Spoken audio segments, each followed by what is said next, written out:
बिस्मिल्लाहिर्रहमानिर्रहीम जी, अस्सलाम वालेकुम। एबीपी की live ICC champions trophy 2025 transmission के साथ मैं हूं आपका मेज़बान मलिक अली रज़ा। नाज़रीन, जो ट्रांसमिशन में हम बात करते हैं अभी जो करंट सिचुएशन इस वक्त चल रही है पाकिस्तान में आईसीसी चैंपियनशिप की, और इसमें जो टीम्स के हवाले से अगर बात करें तो उनके ऊपर, उनकी परफॉर्मेंस के ऊपर और टीम की रैंकिंग्स के ऊपर इस वक्त जो चैंपियंस ट्रॉफी में जो पॉइंट्स टेबल पर स्कोरिंग है उस हवाले से बात करेंगे। लेकिन सबसे इंपॉर्टेंट जो बात है वो है पाकिस्तान वर्सेस इंडिया का जो मैच हुआ, और उसमें इंडिया ने पाकिस्तान को चैंपियंस ट्रॉफी में हरा दिया है और दूसरी लगातार शिकस्त है जो पाकिस्तान की कहते हैं कि किस्मत में आई है। इस हवाले से बात करेंगे क्या वजूहात बनी, पाकिस्तान इतना कम टोटल पे क्यों, किस तरह से जो है वो आउट हुआ, इंडिया की परफॉर्मेंस किस तरह से रही और पाकिस्तान के बॉलर्स बैटिंग और फील्डिंग में किस तरह से परफॉर्मेंस रही, भारत की परफॉर्मेंस के हवाले से ओवरऑल जो इस वक्त चैंपियंस ट्रॉफी में जो टीम्स की परफॉर्मेंस इस हवाले से बात करेंगे। मेरे साथ मौजूद हैं हमारे पैनलिस्ट जो कि हमेशा से हमारे साथ मौजूद होते हैं, मशकूर नकवी साहब सीनियर स्पोर्ट्स जर्नलिस्ट भी हैं और खासी जो है वो स्पोर्ट्स में दिलचस्पी भी रखते हैं।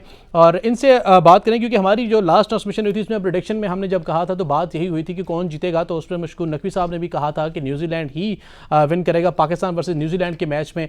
और उसके बाद जो भारत का मैच था तो उसमें भी उम्मीदें तो पाकिस्तान के साथ थी, लेकिन भारत अच्छा खेला और उसने मैच विन किया है। इस हवाले से भी बात करेंगे। उस वक्त भी सवाल के निशान कुछ थे, फ़खर जमान आउट हुए, इमाम उल हक आए और उनकी क्या परफॉर्मेंस थी, बाकी टीम की क्या परफॉर्मेंस थी, इस सारी चीज़ों पर बात करेंगे। मशकूर साहब, बहुत शुक्रिया आपने वक्त दिया। सबसे पहले तो अगर हम पॉइंट्स टेबल इस वक्त डिस्कस कर लें तो ग्रुप ए जो है उसमें इंडिया टॉप पोजीशन पर है 4 पॉइंट्स के साथ, और न्यूजीलैंड जिसका आज मैच है बांग्लादेश के अगेंस्ट उसके 2 पॉइंट्स हैं, और बांग्लादेश 0 पॉइंट्स के साथ जो है वो इसके एक ही मैच खेला और आज दूसरा मैच है। पाकिस्तान अपने 2 मैच खेल के दोनों लॉस्ट कर चुका है और माइनस में है और 0 पॉइंट्स है। दूसरी तरफ साउथ अफ्रीका और ऑस्ट्रेलिया 2-2 पॉइंट के साथ टॉप पे हैं, इंग्लैंड और अफगानिस्तान जो कि चौथे नंबर पर है बिलतरतीब। खैर, ओवरऑल पॉइंट्स टेबल की हमने सिचुएशन आपको बता दी है।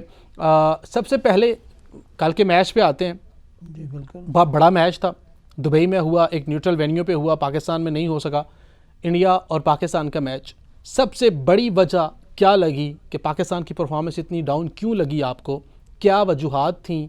क्या टॉस जीत कर उसमें आपने बैटिंग करने का फ़ैसला गलत था, या फिर आपकी टीम की परफॉर्मेंस के हवाले से बहुत सारे सवालिया निशान जो है सोशल मीडिया भरमार पड़ी हुई है? तो क्या जानते, सबसे इंपॉर्टेंट वजह क्या लगती है आपको? टॉस तो मेरे ख्याल में पाकिस्तान के लिए एक पॉजिटिव चीज़ थी जिसको हम कैश ना करा सके, क्योंकि आपने जब टॉस हुआ उसके बाद रोहित शर्मा से जब कमेंट मांगा गया तो उसने ये नहीं कहा कि जी टॉस जीत के हम क्या करते, उसने सवाल को स्किप किया कि जी बस वो टॉस जीत गए हैं, तो उससे साफ ज़ाहिर हो रहा था कि उसकी भी ख्वाहिश थी कि हम टॉस जीत के पहले बैटिंग करें। लेकिन टॉस जीत के भी हमने चांस ज़ाया किया, हालांकि हमें स्टार्ट रीज़नेबल मिल गया था। 10 ओवरों में हमने 52 रन बना लिए थे और 2 विकेटें, 1 विकेट तो खैर अपनी गलती से गंवाई गई, तो हम 50 प्लस हम चले गए थे। तो उसके बाद जो हुआ सो हुआ, उसमें सारी जो है गड़बड़, वहाँ से लेके 25 ओवर तक को मैं थोड़ा सा एनालाइज करूँगा जी। कि जब रिजवान साहब हमारे कप्तान बैटिंग करने के लिए आए तो 10वें ओवर की चौथी बॉल उन्होंने खेली और पहली बॉल पे उन्होंने चौका मारा, तो लगा कि शायद उनकी आज इंटेंट है कि वो आज अच्छा, बाबर भी है, बाबर को भी थोड़ा सा मैं जिक्र करूँगा। बाबर ने पिछले मैच में बहुत ब्लेम बाबर पे आया, तो इस दफ़ा उसने रीज़नेबल इनिंग्स खेली है कि 26 बॉलों पे उसने गेंदों पे 23 रन बनाए, उसमें 5 चौके शामिल थे और उसी वजह से हमें एक मुनासिब स्टार्ट मिल गया। बहुत अच्छा ना सही, लेकिन उस पिच को देखते हुए वो रीज़नेबल स्टार्ट था। अब उसको आगे बिल्ड करने की ज़रूरत थी। लेकिन हुआ क्या कि उस बॉल पे जब रिजवान ने चौका लगाया 10वें ओवर की चौथी बॉल पे, पावर प्ले ख़त्म हो गया। उसके बाद अगली 32 गेंदों पे कोई बाउंड्री नहीं लगी। बिल्कुल, अगली बाउंड्री जब 32 गेंदों के बाद लगी और फिर उसके बाद एक बाउंड्री लगी, ये बाउंड्री लगी 16वें ओवर की पहली बॉल पे सऊद शकील ने चौका मारा। उसके बाद जो अगला चौका लगा वो रिजवान ने 25वें ओवर की दूसरी बॉल पे जाके लगाया।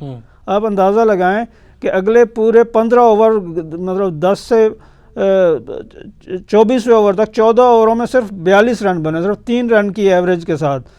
और इन 25 ओवरों में 150 जो लीगल बॉल कराई गई, उसमें 91 बॉलें जो थी वो डॉट बॉल थी। मतलब आधे से ज़्यादा आप जब डॉट बॉल खेलेंगे, आप इंटरनेशनल लेवल पे खेल रहे हैं, आपका इतना तजर्बा है, इतना एक्सपोजर है आपको, आप अगर स्ट्राइक भी रोटेट नहीं कर पाते, तो इससे आप डबल नुकसान करते हैं। एक तो आप बॉल ज़ाया कर रहे हैं, दूसरा आप जो पोजीशन का बॉलर है और फील्डर है उसको एडवांटेज दे रहे हैं, वो आपके ऊपर मजीद चढ़ के आते हैं और उनको कोई एक्सपेरिमेंट करने की ज़रूरत ही नहीं है। आप अगर थोड़ा सिंगल डबल लेंगे तो उन पे थोड़ा प्रेशर आएगा, फील्डर पे भी बॉलर पे भी, तो वहाँ पे वो गलती करेगा और आपको फिर चौका या छक्का मारने का मौका मिलेगा। बाउंड्रीज ना लगे ना, बेशक ना लगे, लेकिन जो आपका सिंगल डबल तो हो ना, मतलब ये आप टेस्ट मैच तो नहीं खेल रहे हैं ना, ये तो स्कोर कार्ड टेस्ट मैच वाला नज़र आ रहा है। बिल्कुल।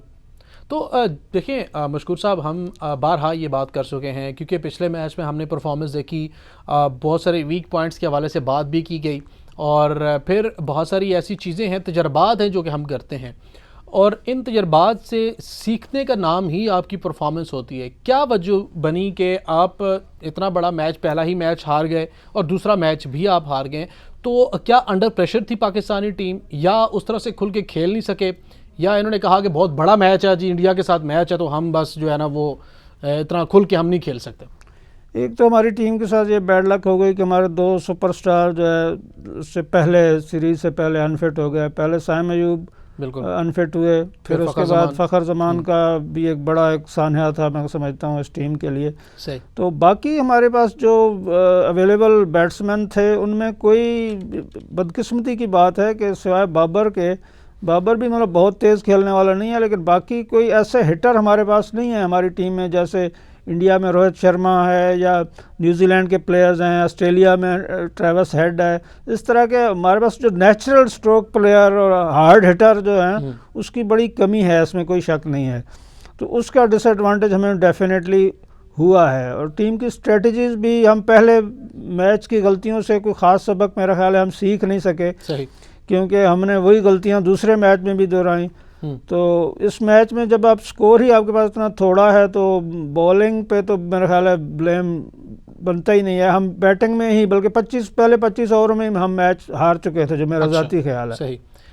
अच्छा, क्योंकि बॉलिंग की अगर हम बात करते हैं, ठीक है, टोटल हमें इतना कम था इंडिया के हवाले से, अगर देखा जाए तो बहुत कम एक टोटल था उनके लिए, तो ये मैं समझता हूँ कि नॉर्मल टोटल है, और 300 भी होता तो शायद थोड़ा सा फिर हो सकता था, बट 300 भी इंडिया के लिए, टेस्ट टीम की परफॉर्मेंस उनकी बहुत अच्छी है। बॉलिंग अगर डिपार्टमेंट बात करें तो हमारे पास स्पिनर की कमी नज़र आई है, जबकि दूसरी तरफ स्पिनर ज़्यादा थे। एक अबरार ने आपको ब्रेक थ्रू दिया, लेकिन क्या वजह थी, बाकी जितने हमारे बॉलर थे सबको उनकी जम के पिटाई हुई है? असल में बात यही है कि सब कॉन्टिनेंट की पिचें और ख़ास तौर पे जो यूएई की पिचेज़ हैं वो तो स्पिनर्स को बहुत सपोर्ट करती हैं, और मतलब मैं समझता हूँ कि एक अंधा भी ये जान सकता है कि यहाँ पे 2 spinner, regular spinner, full time spinner हर टीम खिलाती है। इंडिया के पास तो खैर हैं ही बहुत अच्छे, बाकी टीमें भी जिनको आमतौर पे समझा जाता है कि वो स्पिनर उनके पास नहीं होते या वो एक आध स्पिनर ही खिलाती हैं, वो भी 2-2 स्पिनर लेके आई हुई हैं। हमारी टीम सिलेक्शन कमेटी का मुझे नहीं समझ आई कि उन्होंने अच्छे स्पिनर होते हुए भी, अब सुफियान मुकीम एक बहुत अच्छा लेफ्ट आर्म स्पिनर हमें अवेलेबल है और उसने परफॉर्म भी किया है उधर साउथ अफ्रीका और जिम्बाब्वे वगैरह में, लेकिन पता नहीं हम क्यों इतने कंजर्वेटिव अप्रोच में हैं कि हमने वो पुरानों को खिलाना है, कोई नया हमने एक्सपेरिमेंट नहीं करना, किसी नए बंदे को नहीं खिलाना। अब मेरा ख्याल है टाइम आ गया है कि हमें इन कुछ पुराने प्लेयर से आगे का सोचना पड़ेगा। मैं तो ये कहता हूँ कि बाबर और रिजवान बड़े प्लेयर ज़रूर हैं, लेकिन इसमें कोई शक नहीं है कि उनके क्रेडिट पे कोई बड़ा टूर्नामेंट जिताने का अभी तक कोई एजाज़ हासिल नहीं है, क्योंकि हम जो चैम्पियंस ट्रॉफी भी जीते थे वो फ़खर जमान का क्रेडिट था, उसके बाद किसी भी बैट्समैन ने हमें कोई टूर्नामेंट जिताया नहीं है। तो ये स्कोर कर लेना, एक 70-80 रन कर लेना और टीम में अपनी जगह बरकरार रखना, ये मेरे ख्याल सेल्फिश अप्रोच है। टीम के लिए अगर जिसने खेलना है तो उसको टीम में होना चाहिए, जो अपनी ज़ात के लिए खेल रहा है, बेशक वो 100 ही क्यों ना कर दे।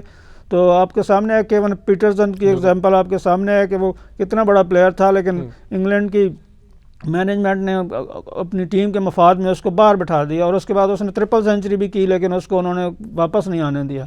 तो हमें भी इस तरह के अब सख्त फैसले कुछ करना पड़ेंगे। सही। अच्छा, एक सवाल जो कि सोशल मीडिया पर भी बहुत गर्दिश कर रहा है, और बहुत सारे लोगों की तनकीद के नश्तर भी बरसाए जा रहे हैं पाकिस्तानी टीम की जानिब। इमाम उल हक के ऊपर बड़ा सवालिया निशान है कि उसने इधर आने से पहले एक सेंचुरी बनाई और आपने उसको टीम में लिया। क्या हमारे पास और कोई बैटर नहीं था ओपनर जो कि इमाम उल हक की जगह ले सकते, या इमाम उल हक को अगर ले भी लिया था टीम में तो क्या उनका बनता नहीं था कि इतने बड़े मैच में वो खुल के परफॉर्म करते? जी बिल्कुल, मैं वही कह रहा हूँ कि हमारी बड़ी कंजर्वेटिव किस्म की सोच है कि हम कोई नया एक्सपेरिमेंट, नौजवानों को हम बहुत कम मौके देते हैं। हम वही पुराने लोगों को, अब देखें ना, दोबारा से हम उसको ले आए, वो राना, क्या नाम है उसका, ऑलराउंडर जो है, उसका क्या नाम है, जहन से नाम ही निकल गया, ऑलराउंडर हम लेके आए। हाँ, जो वो पहले कई दफ़ा मतलब है टीम में रह चुके हैं। उसी तरह इमाम उल हक के अलावा भी और किसी नए लड़के को मौका देते हैं ना, मोहम्मद हारिस को ले जाते। कोई टॉप ऑफ द ऑर्डर आपका कोई हिटर तो होना चाहिए जो आपके पहले पावर प्ले को इस्तेमाल कर सके। इमाम उल हक तो उस सूरत में कामयाब है कि दूसरे एंड पे अगर फ़खर या साइम जैसा प्लेयर हो जो कि हिटिंग कर रहा हो, तो वो स्ट्राइक रोटेट करने के लिए वो एक रीज़नेबल बैट्समैन ज़रूर है और उसकी रिसेंट फॉर्म भी ठीक थी। लेकिन इस सेटअप में, इस जिस तरह की अब हमारी बैटिंग लाइनअप थी, उसमें इमाम उल हक की मेरा ख्याल जगह नहीं बनती थी। और फिर उसको जब मौका भी मिला तो उसने बहुत ही, उस मौके को मैं तो समझता हूँ कि उसने ज़ाया कर दिया। इस तरह के कैजुअल अंदाज में रन आउट होना, फिर मतलब आपने बॉल्स भी ज़ाया कर दी और फिर अपनी विकेट भी ज़ाया कर दी। अच्छा, क्योंकि हम देखते हैं कि हमने ग्राउंड्स के ऊपर बहुत सारी मेहनत की। हमने आईसीसी चैंपियंस ट्रॉफी जो है वो बड़े शानदार तरीके से हम लोग उसको होस्ट कर रहे हैं और बहुत सारे लोग जो कि, क्योंकि हम तो तनकीद नहीं कर रहे, हम तो ये कहते हैं कि जो तनकीद बराए इस्लाह होती है वो, लेकिन सोशल मीडिया पर सारफिन बहुत तनकीद कर रहे हैं। और आजकल हमारे बहुत सारे ऐसे स्टार्स हैं जो बने ही सोशल मीडिया की वजह से हैं, और अगर वो डाउन होते हैं तो वो भी सोशल मीडिया की ही तनकीद की वजह से होते हैं। सवाल बहुत ज़्यादा किया जा रहा है हमारे बोर्ड के ऊपर कि बोर्ड ने ग्राउंड्स के ऊपर बहुत ज़्यादा तवज्जो दी, बनाई, लेकिन टीम के ऊपर नहीं दी। अब टीम के ऊपर रिलाई किया जा रहा था फ़खर जमान के ऊपर। ठीक है, फ़खर जमान नहीं है तो उसके अल्टरनेट पे आपने समझा कि इमाम उल हक हैं ही हैं, तो उनकी परफॉर्मेंस भी आपके सामने है। क्या आप समझते हैं कि जो सोशल मीडिया सारफीन हैं वो जो ये तनकीद कर रहे हैं, ये कहाँ तक इसकी हम समझ सकते हैं कि जस्टिफिकेशन है कि भाई नहीं होनी चाहिए? अगर होनी भी चाहिए तो किस हद तक होनी चाहिए? ज़रा सोशल मीडिया पे तो लोग अपने ख्यालात का इजहार करते हैं। उनमें कई लोग ऐसे भी होते हैं जिनको ज़्यादा समझ बूझ भी गेम की नहीं होती, इसलिए उसको ज़्यादा सीरियस नहीं लेना चाहिए। लेकिन बहरहाल ये हकीकत है कि जब हमारे पास फ़खर की रिप्लेसमेंट ज़ाहिर है इमाम उल हक नहीं है। सही, ये तो एक बिल्कुल कॉमन सेंस की बात है ना, कि अगर आपको फ़खर की जगह कोई प्लेयर चाहिए तो वो कोई ऐसा हार्ड हिटर आप लेके जाएं जो आपको टॉप ऑफ द ऑर्डर आपको स्कोर करके दे और आपको जो पावर प्ले है उसका यूज़ कर सके। हम जो है वो 80s और 90s वाली क्रिकेट के, जी हम पहले 100 ओवर में 30 ओवरों में 100 रन बना लेंगे तो बाकी के 20 ओवरों में हम 100 और बना लेंगे और मैच जीत जाएंगे। उस ज़माने में उसकी वजह ये थी कि हम 200 सवा 200 पे भी डिफेंड कर लेते थे, क्योंकि हमारे पास वकार यूनुस, वसीम अकरम और बड़े बड़े नाम मौजूद थे। अब हमारी बॉलिंग के भी वो हालात नहीं हैं कि हम, ठीक है, ऑन पेपर तो हम कहते हैं कि हमारे पास बड़े अच्छे बॉलिंग है, ख़ासतौर पर शाहीन अफरीदी, नसीम शाह वगैरह, लेकिन हारिस रऊफ, इन तीनों का, लेकिन ऑन पेपर ये जितने अच्छे हैं उनकी रिसेंट कारकर्दगी उतनी अच्छी बिल्कुल नहीं है। सही, ख़ास तौर पर नसीम शाह की परफॉर्मेंस जो है रिसेंटली काफ़ी डाउन गई है। शाहीन ने तो 2 विकेटें चलो फिर भी कल निकाल ली, हारिस रऊफ भी मार खाता रहा। तो मतलब सर ठीक है, हमारी टीम की परफॉर्मेंस जैसी भी थी, हमने देख लिया कि दोनों मैच थे हम लोग हार गए, और भारत के, क्योंकि हमारा कहते हैं कि हरीफ सबसे ज़्यादा भारत ही समझा जाता है और कांटे का मुकाबला होता है, पूरी दुनिया में एक बड़ा मैच होता है, चाहे वो वर्ल्ड कप में हो, चाहे वो चैंपियंस ट्रॉफी में हो, चाहे किसी भी जगह पे हो। हमने ये देखा है कि इस मैच को काफ़ी गर्मा गर्मी से, जोशो खरोश से देखा जाता है, और चेयरमैन पीसीबी मोहसिन नकवी साहब वो भी कल दुबई में मौजूद थे, हमारे बहुत सारे सुपरस्टार्स भी मौजूद थे, और इन्होंने अपनी टीम को बकअप किया। और ऑब्वियसली हार जीत एक खेल का हिस्सा है। अब क्योंकि चैंपियंस ट्रॉफी है, हम 2 मैच हार चुके हैं, सबसे एंड टेल पे पाकिस्तानी क्रिकेट टीम है और माइनस में हमारा रन रेट जा रहा है, 0 हमारे पॉइंट्स हैं। आप क्या समझते हैं कि इस हवाले से, खैर इस हवाले से मैं आपसे बात करूंगा। इस वक्त हमारे साथ राजा शफीक साहब मौजूद हैं कॉल पे, उनसे बात कर लेते हैं। अस्सलाम वालेकुम राजा साहब। वालेकुम अस्सलाम। राजा साहब क्या हाल चाल है? जी अल्हम्दुलिल्लाह, अल्लाह का शुक्र। उम्मीद करता हूँ इस वक्त आप लोग पिंडी क्रिकेट स्टेडियम में ही मौजूद होंगे जहाँ पे न्यूजीलैंड और बांग्लादेश का मैच चल रहा है। जी अच्छा राजा साहब, सबसे पहले तो चलें वो मैच की हम बात करते हैं जो कल मैच हुआ पाकिस्तान वर्सेस इंडिया, जो कि हम बात भी कर रहे हैं। सबसे इम्पोर्टेंट क्वेश्चन आपसे भी यही होगा कि असल वजह क्या बनी कि पाकिस्तान मैच नहीं जीत सका। देखें, बहुत सारी चीजें हैं, बहुत सारे फैक्टर्स हैं पाकिस्तान की। आप देख रहे हैं कि काफी अरसे से जो बैटिंग है वो फेलियर है और एक सवालिया निशान बन चुकी है। और बैटिंग आपकी फ्लॉप हुई, आप उस तरीके से रन नहीं कर रहे। इंटेंट जो पहले मैच में हमने कहा था वो इंटेंट कल भी आपको नजर नहीं आई। अब बिल्कुल लगता है कि पाकिस्तानी जो बैट्समैन है वो शायद अपनी विकेट्स गंवाने के खतरे से, हमेशा उनको खतरा होता है कि कहीं विकेट ना गंवा बैठे अपनी, और इसी खतरे में रन स्कोर नहीं करते। फिर वो लास्ट 10-15 ओवर के लिए जब रखते हैं तो वहाँ बाज दफा तो चल जाता है, मगर अभी जो मॉडर्न क्रिकेट है उसमें ये ऐसी जो हिकमत अमली है, ये जो आपकी स्ट्रेटेजी है वो कभी भी चलती नहीं है। दूसरा, बॉलिंग के हवाले से अगर आप बात करते हैं तो पाकिस्तान की बॉलिंग कल मैं नहीं कहूंगा कि बहुत ज्यादा खराब थी, मगर फिर भी आप क्रेडिट दें इंडिया के बल्लेबाजों को, खासकर धोनी को, विराट कोहली को। जिस तरीके से विराट कोहली ने कल बैटिंग की है कि इंटेंट शुरू से ही नजर आ रही थी, और एंड तक जिस तरीके से उन्होंने सेंचुरी स्कोर की, फिर हमेशा से पाकिस्तान के खिलाफ एक अच्छा रन अच्छे स्कोर करते हैं विराट कोहली। तो आपको दूसरी तरफ इंटेंट नजर आती है पाकिस्तानी 42.3 ओवर्स में ही पाकिस्तान की टीम जो है वो मैच हार बैठी। और आप देखें तो पाकिस्तान की ना बैटिंग चली ना बॉलिंग चली, और फिर फील्डिंग में भी आपको कहीं कहीं जो स्लॉपी फील्डिंग हमारी वो आपको नजर आती है।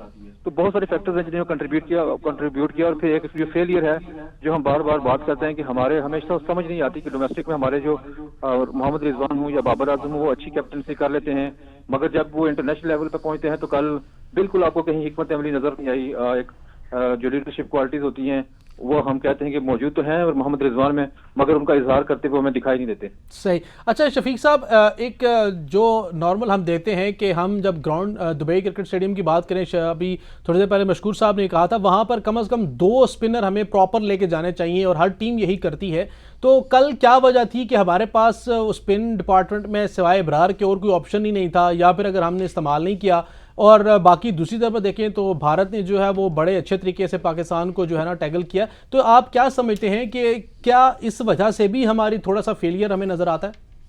जी डेफिनेटली, बिल्कुल दुरुस्त कहा आपने, और बहुत ही अच्छा क्वेश्चन आपका कि पाकिस्तान की जो स्ट्रेटेजी स्पिनर्स के हवाले से है वो समझ नहीं आती। हमारी समझ से बालातर है वो चीज कि आप विकेट्स ऐसी जरूर बनाते हैं जहां पे आपको पता है कि स्पिनर्स को मदद मिलती है, मगर आप स्पिनर्स को खिलाते नहीं। आप एक स्पिनर को रेगुलर लेके गए, अबरार है, देखिए कल उन्होंने एक बॉल ऐसी फेंकी जिसको कहा जाता है कि वो शुभमन गिल जिसपे आउट हुए, बॉल ऑफ द टूर्नामेंट का कहा किया इसको।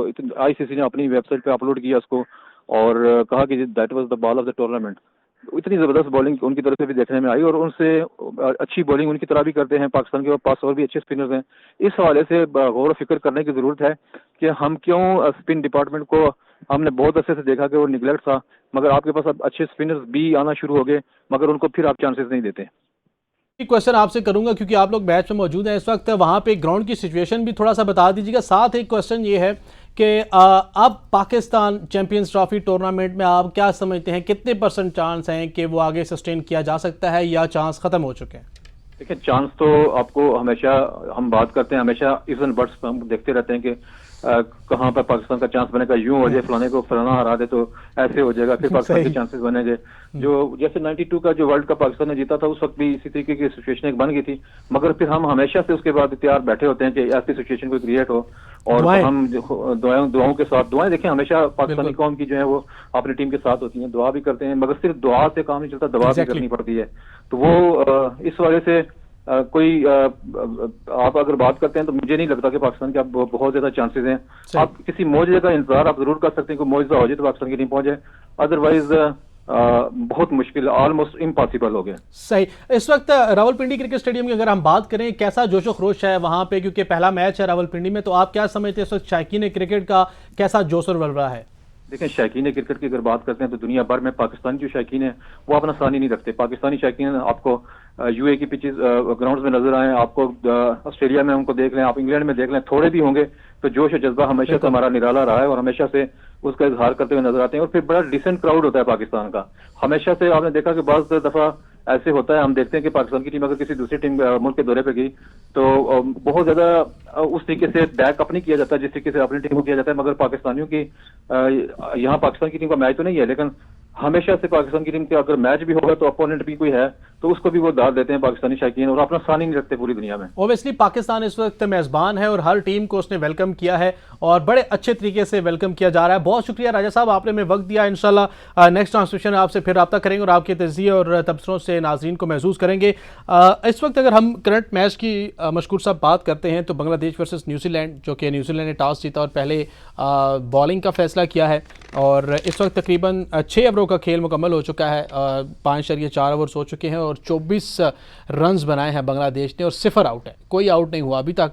तो आप क्या समझते हैं आज का मैच, अगर हम इसकी बात करें तो किस तरफ जाता हुआ दिखाई दे रहा है, क्योंकि इस मैच की इंपॉर्टेंस पाकिस्तान के लिए भी ज़्यादा है? बिल्कुल, बहुत ज़्यादा इम्पोर्टेंट है, क्योंकि हमें तो हमारे लिए जो थोड़ी सी उम्मीद है वो यही है कि बांग्लादेश आज न्यूजीलैंड को हरा दे, लेकिन मुझे लगता नहीं है उनकी रीसेंट फॉर्म और परफॉर्मेंस दोनों टीमों की, क्योंकि बांग्लादेश जो इस टूर्नामेंट से पहले अपने 5 मुसलसल वनडे हार के पिछले मतलब मैच हारा हुआ है, उस दिन वाला इंडिया वाला भी शामिल करें तो, जबकि न्यूजीलैंड पिछले 4 मुसलसल मैच जीता है, 5 में से सिर्फ वो 1 हारा है।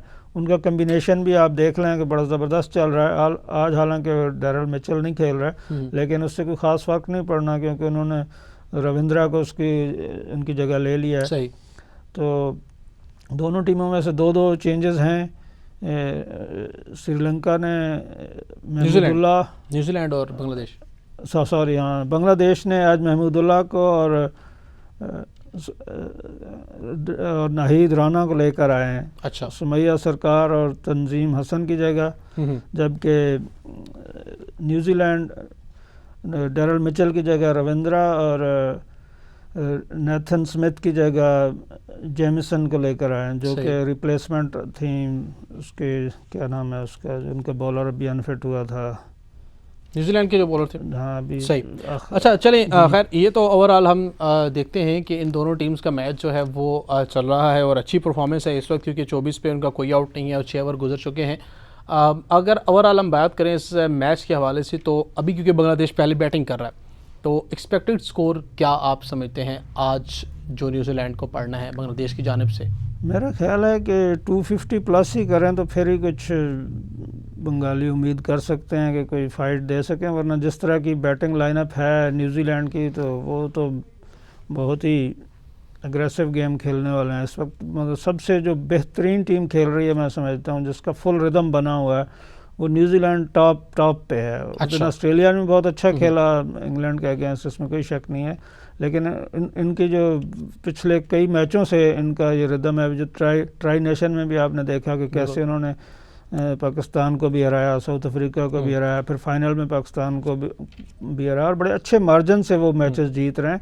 मेरा नहीं ख्याल वैसे कि कोई बांग्लादेश का कोई इस मैच में ज़्यादा चांस होगा, बेशक वो अच्छा स्कोर भी कर जाते हैं, तो न्यूजीलैंड रीजनेबल टाइम में उसको चेज़ कर लेगा। सही, आपका कहने का मकसद है 250 से अबव रन हो सकता है और इसमें मोस्ट प्रॉब्ली न्यूजीलैंड जो है वो आज का मैच जीतेगा। न्यूजीलैंड फेवरेट है मेरे हिसाब में तो। सही हो गया, बहुत शुक्रिया मशकूर साहब, आपने वक्त दिया। नेक्स्ट ट्रांसमिशन में हम मज़ीद बात करेंगे मैचेस के ऊपर। आज का मैच क्योंकि पाकिस्तान और इंडिया के मैच के हवाले से खासा इंपॉर्टेंट था हमारा ये प्रोग्राम, तो आज का मैच भी खासा इंपॉर्टेंट है। लेट्स सी कि क्या होता है। नाजरीन, गलतियाँ हमेशा मैदान में ही होती हैं और सुधारी भी मैदान में ही जाती हैं, ना तो बातों से कभी गलतियां होती हैं, ना बातों से सुधारी जा सकती हैं। और हमारी टीम को चाहिए कि वो कौम के जज्बात को, एहसासात को समझते हुए अपनी परफॉर्मेंस पर थोड़ा सा ज़्यादा फोकस कर लें, ताकि जहां पर कोताहियां हैं, कमियां हैं, जहां पर हम परफॉर्म नहीं कर पा रहे हैं और वहाँ पर हम अपनी परफॉर्मेंस को थोड़ा सा बेहतर तरीके से दिखा सकें। और हमारे जो बोर्ड है ऑब्वियसली कुछ सोच समझ कर अच्छा ही फैसला करते हैं, लेकिन इन फैसलों को मज़ीद थोड़ा अच्छा करें, ताकि जो एक टीम है हमारी, वो जो पहले स्पार्क नज़र आता था दोबारा से वो नज़र आए और फिर पाकिस्तानी टीम मैचेस भी जीते। और कोशिश करें कि हमारे जितने प्लेयर्स हैं, जो कि हमेशा हम अपनी ट्रांसमिशन में कहते हैं कि डोमेस्टिक की तरफ थोड़ा सा फोकस करवाएं इनको और इनको वो खिलाएं, ताकि इनको परफॉर्मेंस में भी इनको थोड़ा सा इनको स्पार्क नज़र आए और फिर मैच जीतने की सलाहियत में भी इजाफा हो और पाकिस्तान के लिए मज़ीद खुशियों का बायस बने। खैर, टीम हारे या जीते, पाकिस्तान की टीम है, हमारी टीम है। तनकीद करना पाकिस्तानियों का फ़र्ज़ है, लेकिन बेजा तनकीद करना वो थोड़ा सा उससे गुरेज करें और तनकीद बराए इस्लाह करें, तनकीद बराए तनकीद ना करें।